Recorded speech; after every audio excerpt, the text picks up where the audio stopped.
You know, there are some concepts for shows or movies that sound utterly stupid and they work out great. Lego Movie, for example.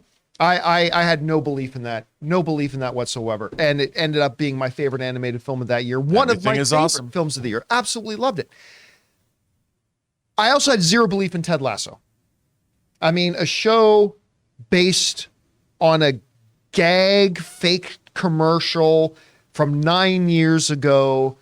I mean, seems kind of silly. And I thought, oh, okay, so an American football coach gets hired, but all right, that's a shtick that's going to get old real fast.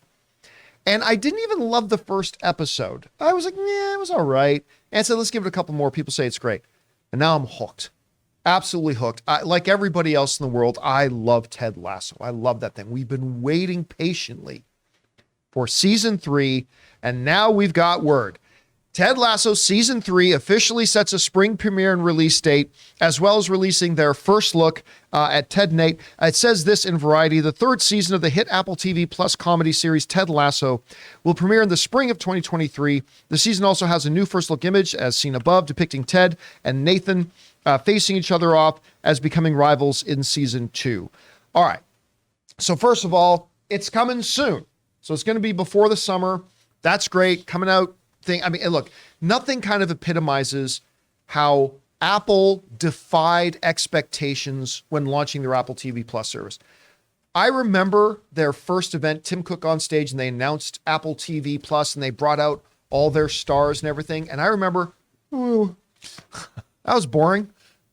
I had like that was a dud. I don't think, but Ted Lasso kind of was that flare in the air signifying the world, hey, take us seriously. And then they've had things like Severance, that their morning show is fantastic. They've had several other things. I love Mythic Quest. I mean, they've done things, but it all hinges on Ted Lasso.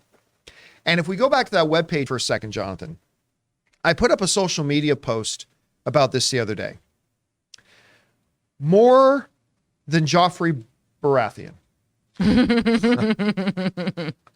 More than any on-screen villain you can name.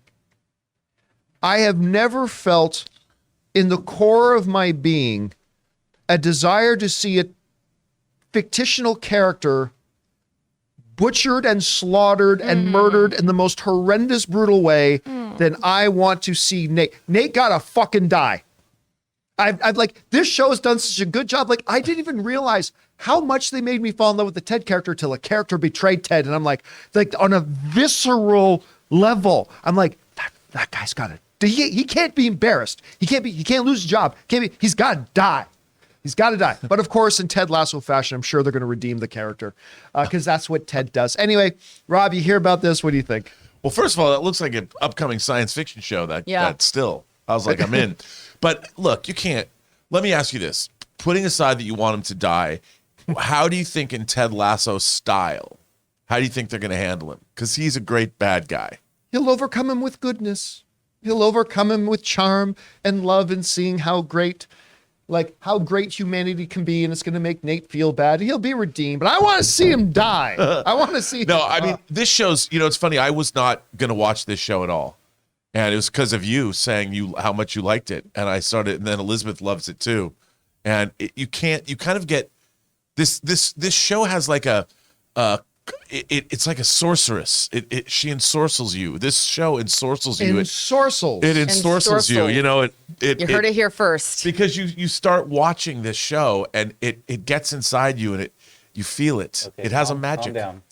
It's kid show. Ted Lasso comes inside of you and you feel irresistible. I told you this weekend, I've had enough of hearing things getting inside you. Anyway, Aaron, you hear about Ted Lasso. What do you think? I think it's wonderful, welcome news. I want to give him a hug. And maybe that's because of the world of Ted Lasso. If this were on Game of Thrones, absolutely, I'd be like, slaughter him, rip his jugular out, take out his spinal cord, and beat him over the head with it. Yes, and you should have stopped right there because you'd be right. But in the world of Ted Lasso, it's like you see that he just wants what everyone wants. Yeah. He just wants to be seen. He just wants to be heard. He wants to be acknowledged. He wants to get the credit for his ideas, and when he feels like he's not being seen and heard, he lashes out and he acts out in irrational ways, just like we all do.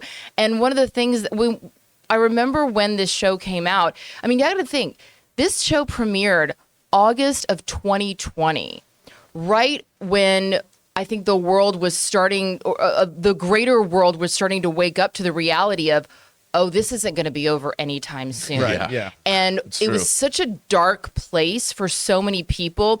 The sort of initial fun, if you want to call it that, of everybody getting to skip school for the day, had worn off real quick. And the weight of what this actually could mean for everyone's livelihoods, and after so much tragic loss, this show came as a welcome palate cleanser for all of us, and just infused us with a reminder of how welcome a little kindness is in our world. And so I don't think that there's ever a time when we couldn't use a little more Ted Lasso and love. And if you live near a Go Get 'em Tiger, like I do near Larchmont Village, they have those little biscuits that you can go get, and they are delicious.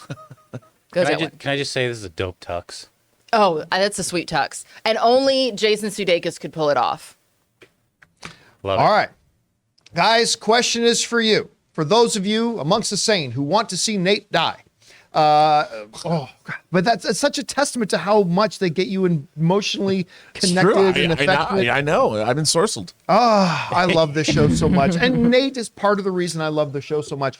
What do you guys think about this? Jump down to the comment section below and let us know your thoughts. Guys, we want to take a second to thank a sponsor of today's video, Rocket Money. Do you know how much your subscriptions cost? Most Americans think they spend around $80 a month on subscriptions, when the actual total is closer to $200. If you don't know exactly how much you're spending every month, you need Rocket Money. When I started using Rocket Money, I couldn't believe how many things I was still paying for. Ann and I haven't lived in Burbank for almost 2 years, and I didn't realize I was still paying for a gym membership in Burbank for 2 years. Rocket Money, formerly known as Truebill, is a personal finance app that finds and cancels your unwanted subscriptions, monitors your spending, and helps you lower your bills, all in one place. Over 80% of people have subscriptions that they've forgotten about, like that streaming service you bought to watch just one show on, or that free trial that you never even used, or like me, a gym membership in Burbank. Simply find the subscriptions you don't want and press cancel, and Rocket Money will cancel it for you. So stop throwing your money away. Cancel unwanted subscriptions and manage your expenses the easy way by going to rocketmoney.com/Campea. That's rocketmoney.com/Campea.